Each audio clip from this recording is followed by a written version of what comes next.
The Alpha Podcast with your hosts from LarsonPress.com, Adrian Larsen, and from TMNutrition.net, Tony Montgomery.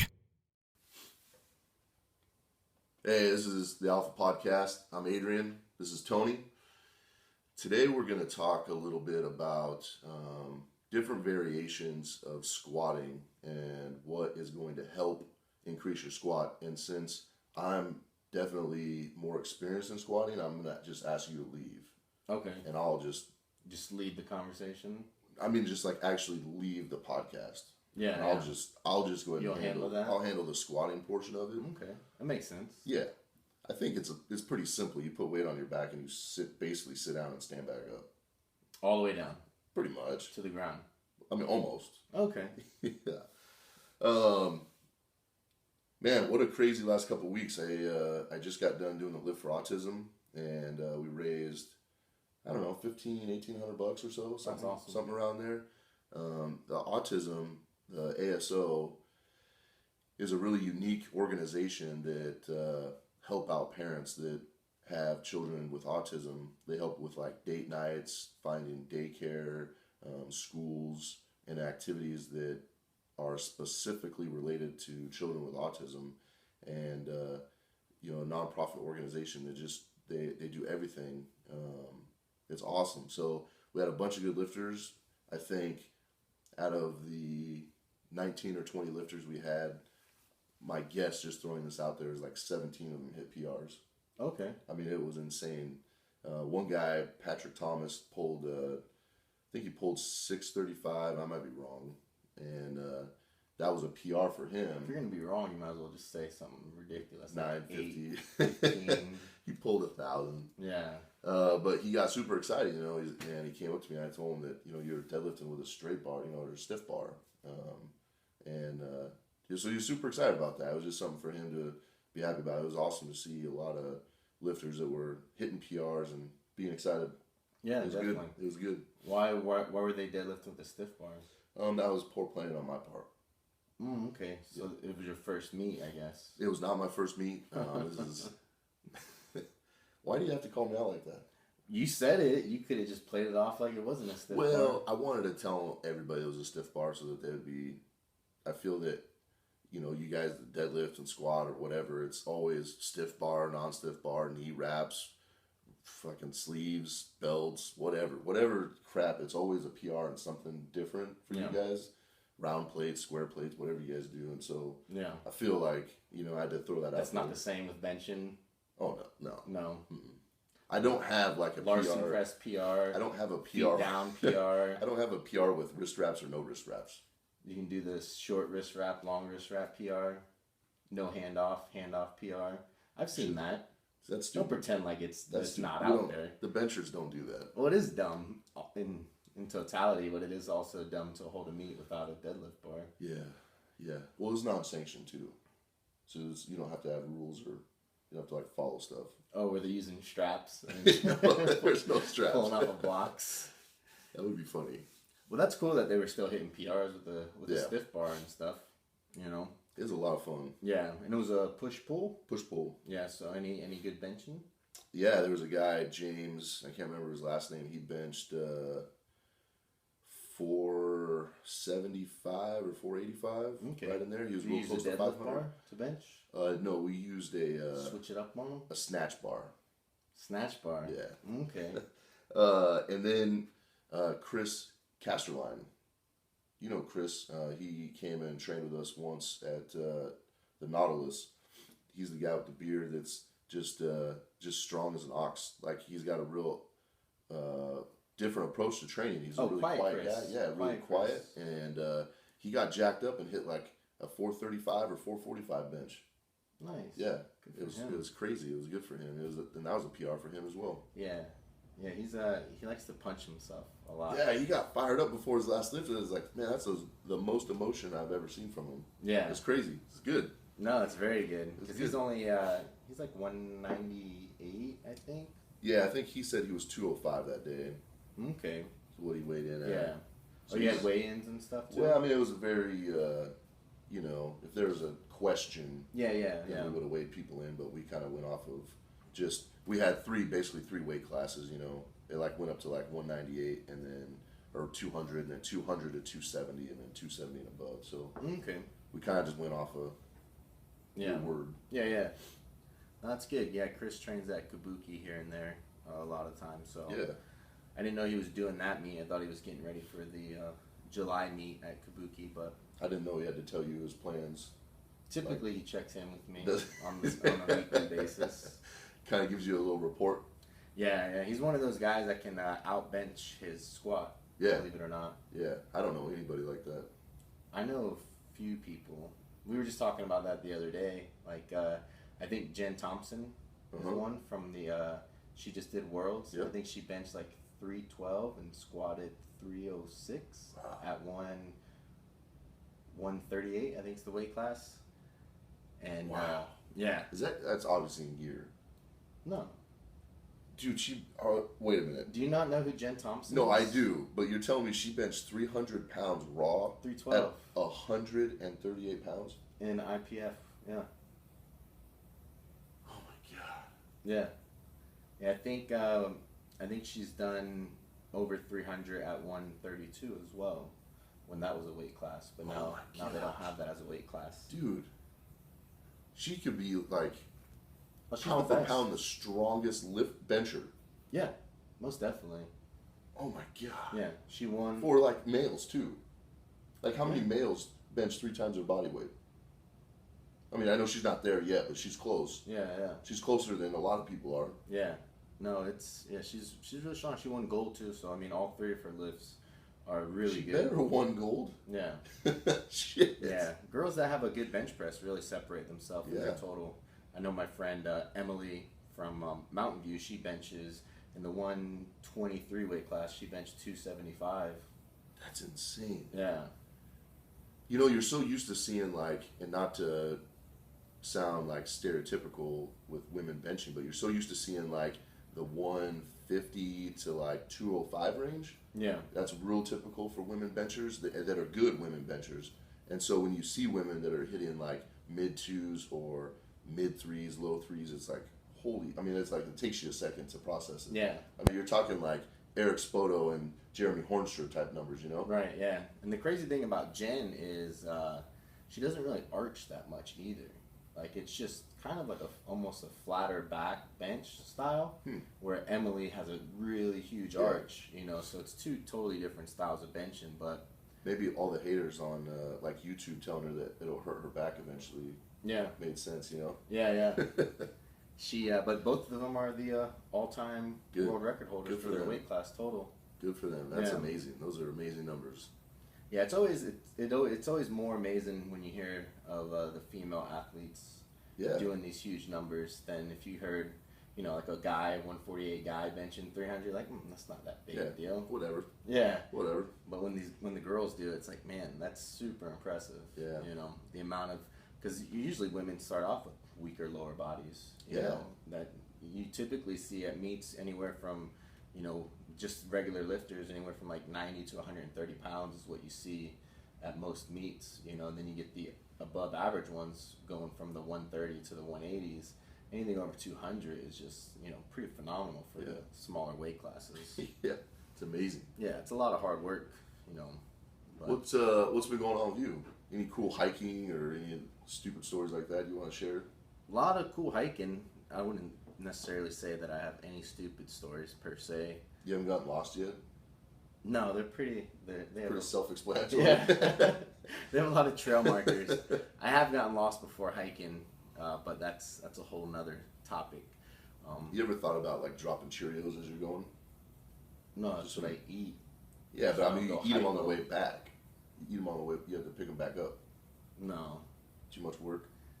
Yeah, I don't really waste food. Yeah. I'm trying to gain weight here. But yeah, hiking has kind of been put on the back burner for a little while because, like I said, I'm trying to gain weight, and gaining weight and hiking aren't really the greatest thing. Right. Because I was having really bad back pumps. You know, I'm sure you... Like low back. Yeah. So started taking some L-taurine and some magnesium, and it's kind of gone away, which is good. So anybody who ever has any type of back pumps or anything like that while you're trying to gain weight or just training in general, L-taurine, magnesium, potassium, things like that can really help mitigate a lot of the stuff, taking it pre-workout or taking it right before you go to bed, double dosing it. All that stuff can help mitigate any of that, because that's awful when you get that stuff when you're deadlifting, when you have a big deadlift session or a squat session, and you got to take a lot of time in between just to let your back kind of subside, and as soon as you start doing it again, it acts right back up. So it really puts a hindrance on training sometimes. But yeah, it was interesting. I ran into that last night playing basketball. We didn't have any subs, so I had to play the whole game. Yeah. And at halftime, I sat down, and obviously that was the first time I was able to just kind of sit and rest for a second. And I'm sitting there. As soon as I stood up, my low back tightened up, and like even walking was uncomfortable. Right. And every time I had a chance, like I tried to stretch and twist and turn and try to loosen it up, and nothing. Nothing. It was just, once it's there, it's there. Yeah. The only way to get rid of it is just sit down and not do anything for a couple hours. Yep.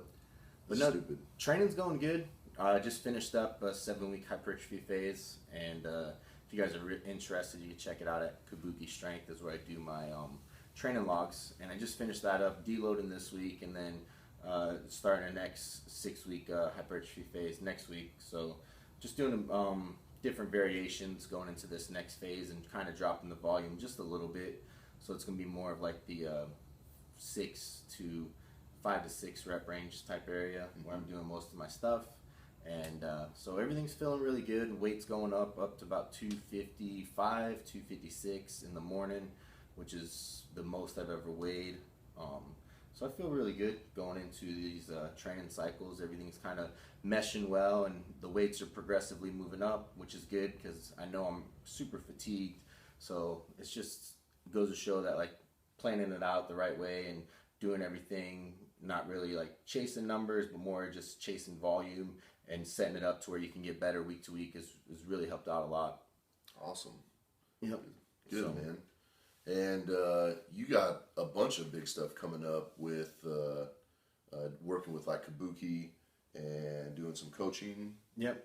I'll be doing, starting to get integrated into the Kabuki coaching systems with the online stuff, which is really cool. I've been using a lot of the velocity-based training as of late with my own training, just to kind of get a feel for it. And it's a fun indicator. It's a great tool to use to put everything together, because if you can compare your speed with the quote-unquote RPE of the day or percentage, depending on what you prescribe, you can prescribe all three in different zones, and that way people can kind of build it all together, so they're learning, hey, this didn't really feel that good, so maybe felt like a RP 8, sure, but then my velocity device is telling me it moved a lot faster than it felt, so I can, go up, so if you're not able to kind of do that on your own, having a little bit of more devices to your, to your training can really help out. So I'm starting to get incorporated with that and integrated with that, and I'm starting to work on doing some videos with the Kabuki movement system as well, because I'll be traveling with them and helping them integrate a little bit more of that, which is going to be good for me, because that's really one of the things that I have not put a lot of effort into is rehabbing and things of that nature, because I've never had any serious injuries, so instead of asking people for help, hopefully I'll be able to provide it now that I'm learning more and more about it. So I feel really good about it. Yeah. Maybe they need to come up with like a tool to use for rehabbing. It's called the Montgomery. Yeah. Yeah. Would that be like a? Because we have a replica, and then they just put it on them. Yeah. Yeah. Yeah. Maybe it's like a foam roller type device, but it's of you. Maybe you can like put some type of electrodes in it so it massages you. So you just lay it on top of you, and then it just massages you. Pulses. Yeah. Yeah, I like that. It's a good idea. It's a great idea. You should patent that right now. I'm working on it. Patent pending. So today we're going to talk about some squatting variations, and I think the reason that I've found this to be interesting is I see people talk about how to up their squat. When you start getting to lifting for several years, thinking about increasing your squat over, let's just say, a 1 year period, what do you think is reasonable to add to your squat in that 1 year period? It just depends on if they're a newer lifter. Obviously, you're gonna be able to add more. Yeah, let's say like somebody that's been lifting for 5-6 years. 5 or 6 years, if they're kind of at the upper echelon of their potential, you can expect, if they're training well, anywhere from like 10 to 20 pounds a year. A year. Yeah. So that's what's crazy, is to think about that little bit of weight that you're going to add over a whole year's time. So what kind of different variations of squatting do you incorporate throughout your year, as far as maybe it's an off season or you're prepping, rehabbing? Obviously if you're hurt, you're probably going to lay off a little bit or do things differently. Like, what are some variations that you use in your training? For me, what I do with my athletes and with myself is I kind of go back and watch old videos. So if you're a client of mine, I ask you to send me videos, and we kind of go through the videos and determine, what's holding you back in your squat. And from that point, then you kind of pick the specialty exercises or the variations to build those weaknesses up. But first and foremost, what I always say with people is, if your technique's not good, then it's really hard to pinpoint your weakness, right? Mm-hmm. So if you're rounding over coming out of the hole, that could be that you just have poor technique, and that it may not be an upper back issue, right? Every time somebody rounds, they're like, oh, my upper back's weak. Well, it may not be that at all. It may be that you're not bracing, or that, you're getting soft out of the hole. Anything like that could be an issue. So fixing those things first. So if, say, they're not technically sound, then I wouldn't do any type of variation. Really, it would just be, we're going to keep practicing the main movement with moderate weights. So anywhere from like the 50 to 70% of their 1 rep max. Mm-hmm. And, and just doing multiple sets and multiple reps of that, just to ingrain technique and motor patterns, So from there, let's say their technique's good, and then you start to see imbalances where, it's like, okay, they have issues coming out of the hole, but their technique seems to be good, so they're just stalling, and that could be due to the way they've trained leading up to it. That could be due to squatting high in training, things like that. So then you would incorporate things like pause squats are good. Okay. You can do pause squats in the hole. You can do pause squats for like 1 to 3 seconds. And the biggest thing with that is just maintaining proper posture and position in a pause squat, and also maintaining tightness. That's the whole point of doing it, is to reiterate, how to stay tight, keeping good posture in the hole. And then the good thing about it is going from a static maneuver to a dynamic maneuver is going to help generate force, so hopefully you're able to put that all together. After the pause squats, you can do some type of free squat variation where it's going to be like a front squat where there's no pauses to it. So you kind of get like the flow going back and forth. You don't want to just practice pausing in the hole, because what I see a lot of times with pause squats is people will start to decelerate to get there, which you don't want to do, right? I always tell people, in anything they do, it needs to be a steady tempo. Steady tempo down, steady tempo up. Same thing with bench press. I feel like unless you're really good at just, you'll see a lot of times with squats, people will start to go down slow, and then they'll just bottom out and drop. Yeah, and then they catch that rebound a little bit. And they lose all tightness, where, you're trying to catch a rebound that's probably not there, unless you're a super heavyweight. Right? So it's the steadier you can be, the same movement pattern, the same motion, and the same tempo is going to build a lot of stability. It's going to reinforce a lot of bracing and staying tight, and it's just going to create a lot more force, in my opinion. It's one of those things where physics will say, like, if you're coming down at a steady pace and you're generating force on the way down, if you completely let go and then try to regenerate that force again, it's not going to happen. So I feel like it's just better to stay one steady movement. So if you're doing the pause squats, you can do them in the hole. That's a really good variation. And then another good variation is some people start to get stagnant out of the hole. So then you can squat down, come up, and pause about a quarter to about a quarter squat area. Yeah. Pause there for a couple seconds and then come out. Okay. So those are two variations that are really good with reinforcing tightness, reinforcing proper posture, and just helping you with sticking points out of the hole. Anytime you can develop a static movement into a dynamic movement by not really hindering the actual motor pattern is always a good movement to do. Mm-hmm. And then for me, I don't really like to do too many variations that go so far away from the actual movement. I'm not one to do a safety squat bar with bands onto a 12-inch box with a close stance with heels, when you're not wearing them. They're just, some of that stuff just doesn't make any sense to me, and I feel like it's just put into programs just to add a little bit of variety for the sake of variety. Complicated a little bit. Right, exactly. Yeah. So for me, it's just, if you're going to do safety squat bar, which is a great tool to use in your squat variations, I would still mimic your same stance, right? Okay.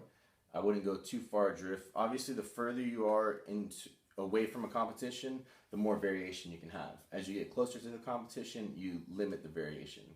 So say you're further out, some good variations could be like specialty bars, right? Mm-hmm. So you can use like a Duffalo bar or a safety squat bar or a cambered bar. Mm-hmm. Those are good variations to use further out from a meet because it's just going to build strength in different areas of the squat. Okay.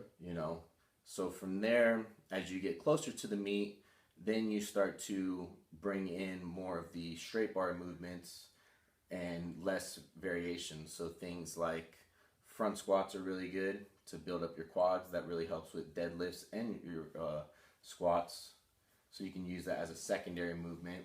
Mm-hmm. And then you can also do high bar close stance, which will help build up quads as well. And it'll also help you stay tight throughout the movement and help strengthen up your upper back a lot too.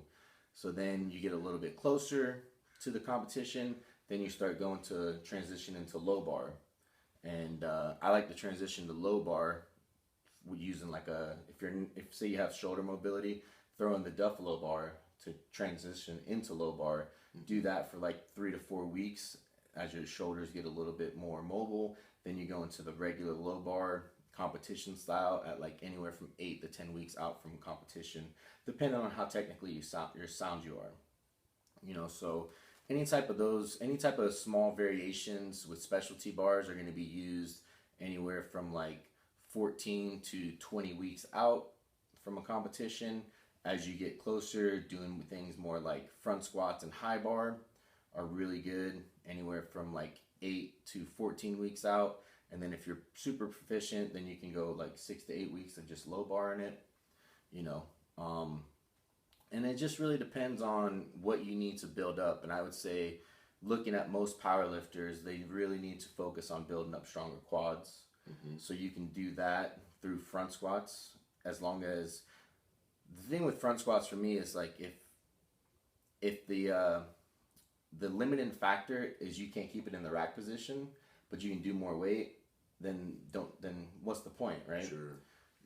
Unless you want to spend tons of time trying to learn the front rack position, there's other ways of getting your quads worked. You can use the belt squat machine. Right. You can use high bar close stand squats, things like that. You don't want a limiting factor being something that's not what you're working on. Yeah. So if your quads were weak, but you can still hold it in a good rack position, then you're getting work out of it.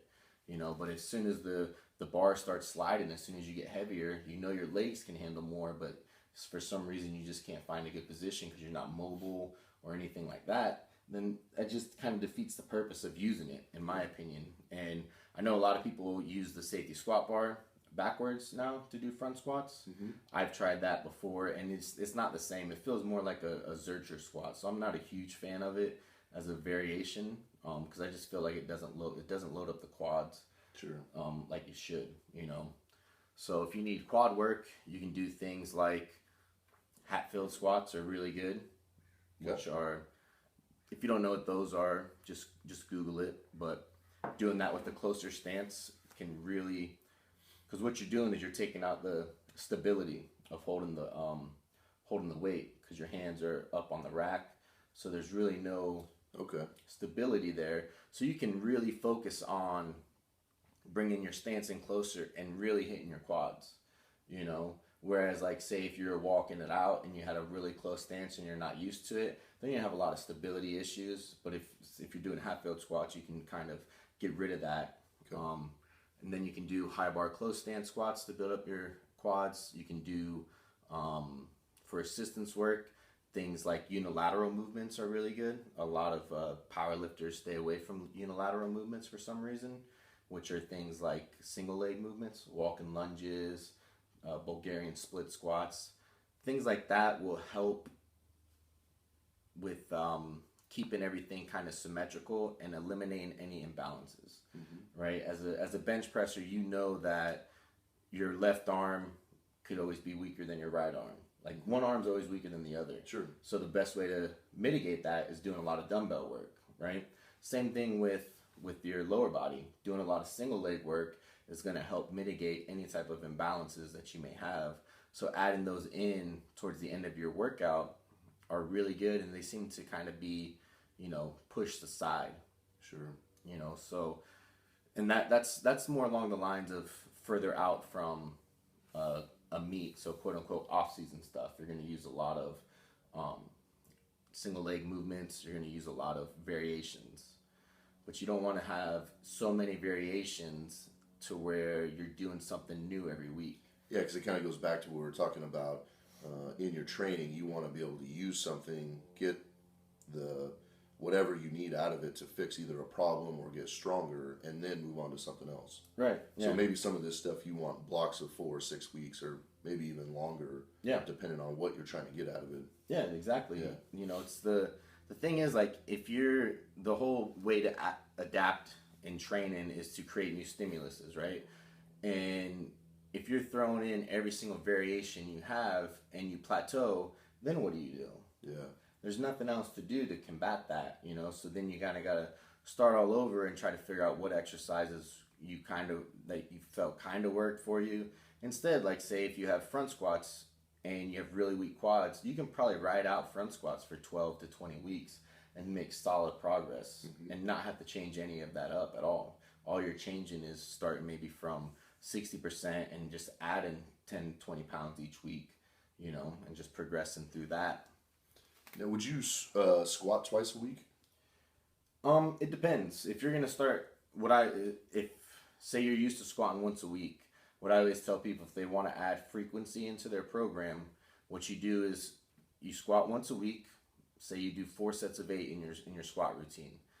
The next week, if you want to squat twice a week, you'll just break it up into 2 days, and you'll do 2 sets of 8 on Monday, and say you do 2 sets of 8 on Thursday. And you just ride that out for like a week or two, and then from there you progressively add a set and then add a set. So you slowly, first you add frequency without adding volume, and then you start adding volume once you have the frequency and your body's used to it. So it wouldn't be something where you would do like in benching, where you do like a dynamic day and then a heavy day, where maybe you would add like a variation of a front squat or a double pause squat on one day, and then a competition squat on another day. Yeah. Or would you do that? Depends on how close you are to the meet. Yeah. Yeah. If you can get away with, staying away from competition lists for a little bit and just kind of giving your body a rest, especially if you do low bar tends to beat you up a lot, so it may affect the rest of your training. So say if you're doing squats twice a week, one week you can do high bar squats, and the next day you can do a variation of maybe a pause squat. So it just depends on, you got to focus on recovery and how you're doing it. Obviously, for me, it's like, if you can train more frequently and handle the volume, then you should do it. Okay. I think because that you get more practice, and then you're also spending more time building up your weaknesses. Yeah. But that really depends. Like, if you're cutting and you're in a calorie deficit, is it the greatest thing to try to, one, you're probably not going to really have a good chance of building up weaknesses anyways in a calorie deficit. And two, is it really a good time to like push things when you're in a calorie deficit? Right. You know, so you really gotta figure out what your goals are. You know, if your goal is to lean down, and I really wouldn't be focusing too much on any of that stuff. I would just focus on leaning down, and the best way to do that. But if your goal is to improve on your weaknesses and become a better power lifter, then you should be focusing your off season in a calorie surplus and working on those weaknesses. Yeah. So we talked a little bit about, like, with benching. A lot of people that I work with, I incorporate a lot of dead pin pressing to help increase speed off their chest. Is there any benefit of doing something similar to that squatting? They have, I mean, you can do dead stop squats. The biggest issue I see with them is you start from the bottom position, and then I see people swing into it to create momentum to come up. Yeah. Instead of starting from a bottom position and then coming straight up. And for me, it just doesn't seem like the greatest exercise. One, because of that. Two, when you're starting from the bottom position, how do you know that's like, you're not really mimicking your stance, you're not really mimicking how tight you can be, so it's putting you in a very bad position to begin You got to kind of wiggle to get into that spot. Right. Yeah. And then, say you're doing more than one rep, and you come down and you hit uneven on one side, well, then that's going to create more of a chance of injury as well. Yeah. So in general, I don't really see the purpose of them. I know some people use them and they have success with it, but I don't ever put them into my plan. I've tried them before, and I just don't really see the purpose. Not much of a benefit. Right, and like I said, the people that you do see use them a lot, they swing into it. So they'll get down there, they'll get in position, and then they'll lift their butt up and kind of create momentum to swing into it, which defeats the whole purpose of a pin press. Like, the whole purpose of it is to start from a really bad position, from a static position, and then create force and move it off the pins from a dead stop bottom position, not creating momentum to get there. Right. You know? So I think if you use it effectively, it can have a decent purpose, but I just feel like there's so many other exercises that are better. Yeah. You know, I'm more for doing full range of motion exercises in 90. Changing the variation of that. Right, exactly. Yeah. I'm not a huge fan of doing limited range of motion, even on upper body stuff. One part of the lift, really. Right. Because that was another question I had too. Is, you know, back when I first started training, it was always a big deal to overload, and obviously back then there was no slingshot, so we would load the bar up with 600 pounds, and then you would just feel it coming down, and it would get on your chest, and you couldn't move it, and people would lift it off you. I mean, it's like negatives, so basically a negative, And so it's like, that's like, I feel like you could use that in some of the lifts now, but how beneficial is that really, like with squatting? You know, how beneficial would it be for you to put 1,000 pounds on your back and squat down into a rack and then just be done? You know? Yeah.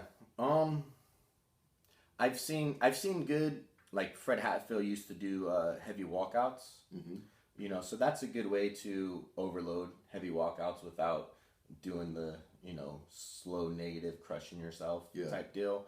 And I've also seen, when I was with Jesse at CSA, he would do reverse bands for overloads, and typically the data he collected was whatever your best triple reverse band is should be kind of like your third attempt. Okay. So it kind of gives the lifters a chance to see kind of where they're at, because he does a lot of variations until it's time to peak for the meet. So you don't really know where you're at, but then he does an overload, and you kind of get a general sense of where you're at. Yeah. Right.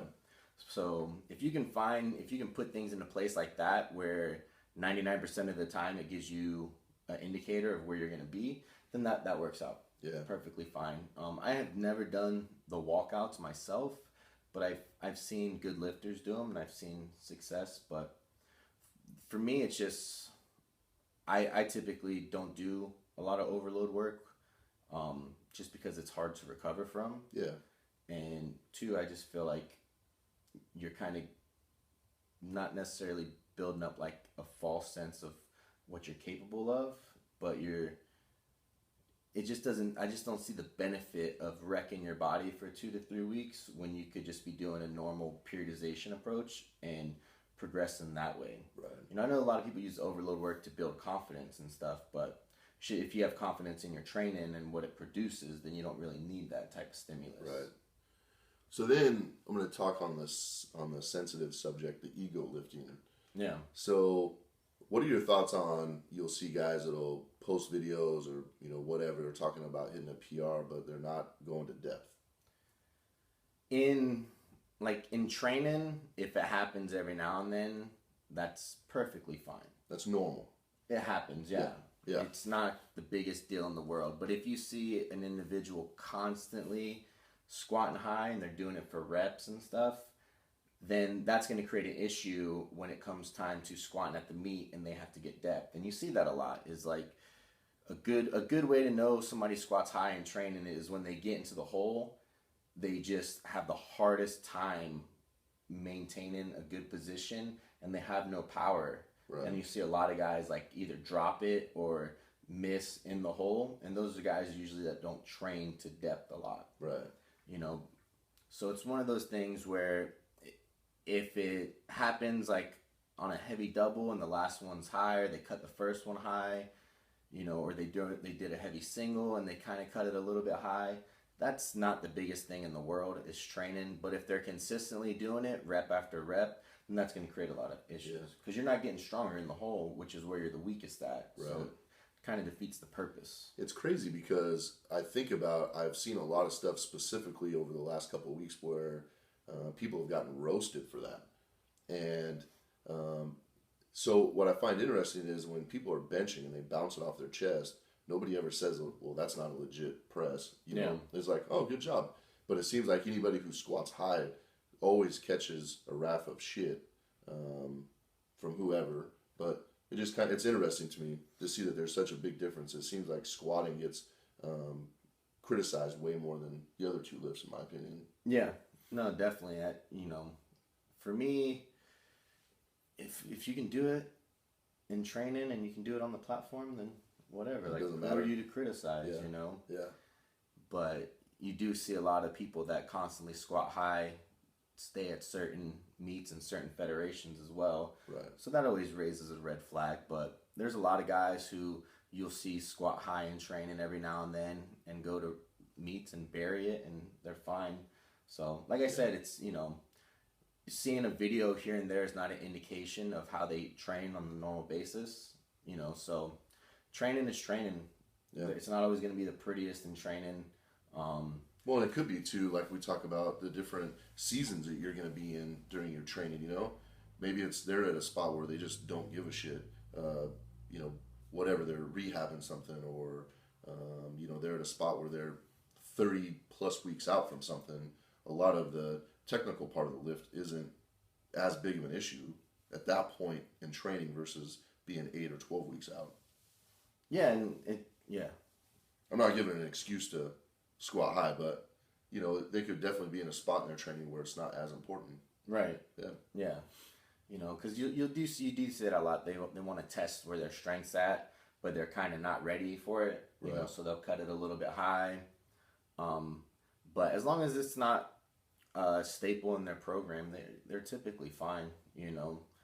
And same thing with guys that squat out of a monolift and stuff like that. I know they get a little bit of grief here and there, and it's just like, if you're doing meets that are walked out, then you walk it out. If you're doing meets that have a monolift, you're an idiot if you don't use the monolift. Right.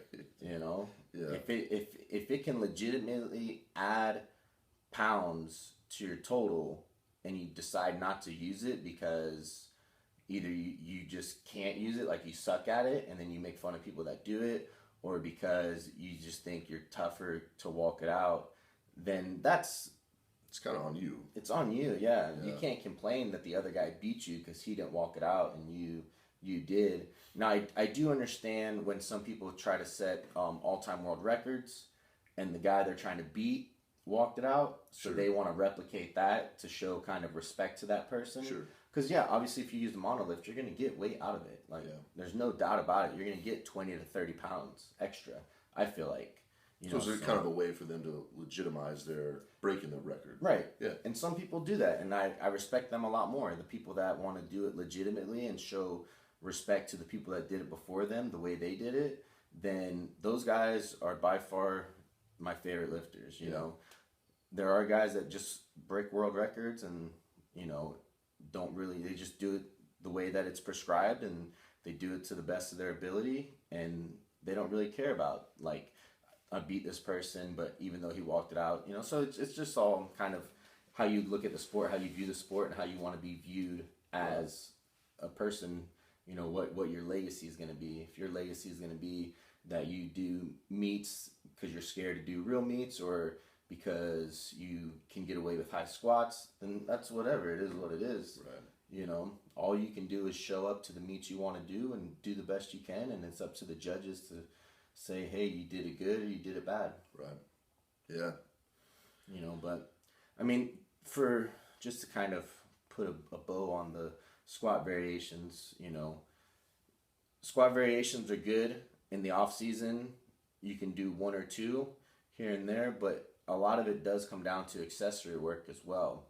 You know, and if you look at some of the strongest guys and some of the best guys, they do a lot of bodybuilding work, you know, so you don't want to neglect that. Things like you may think are meaningless, like leg extensions and leg curls and leg presses and walking lunges, those things need to be incorporated. Very important. And very important in the off season. One, it gives your body a chance to kind of rest. You know, you're not beating up your joints by doing 3 to 4 different squat variations a day. And 2, it allows you to build up bigger muscles. It allows you to build up symmetrical muscles so that when it does come time to do the heavier stuff, you're more symmetrical so you don't have imbalances, and you have bigger muscles, which will eventually translate to stronger ones. Right. And you create better leverages for yourself. So you don't want to just focus on squat variations, so to speak. You can build up quads and you can build up hamstrings doing other stuff as well. Yeah. You know, so think about main movement, compound, and then accessories, think bodybuilder. And then as you get closer, think compound, bodybuilder. And then you get to the peaking cycle, it should be compound, and get out of there, rest. Mm-hmm. You know, so everything has a time and a place. Don't neglect stuff just because you're just lazy or you don't think it's going to work. There's tons of guys out there that have proven that it works, and you know, I think a lot of people just get kind of caught up in what they enjoy doing and not doing what they need to do. Right. And basically what this boils down to is if you want to learn how to be a big squatter, just follow my YouTube page. Yep. A lot of squat advice. There's tons of squat advice. You need to put up a squat tutorial here shortly. Yeah. I got to find a bar light enough I can actually squat with, though. They have like those a curl bar. They have those like ones for those step aerobics classes. That's probably too heavy.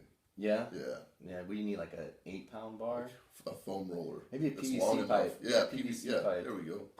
I'll probably bend it because I can't get my arms back there far enough.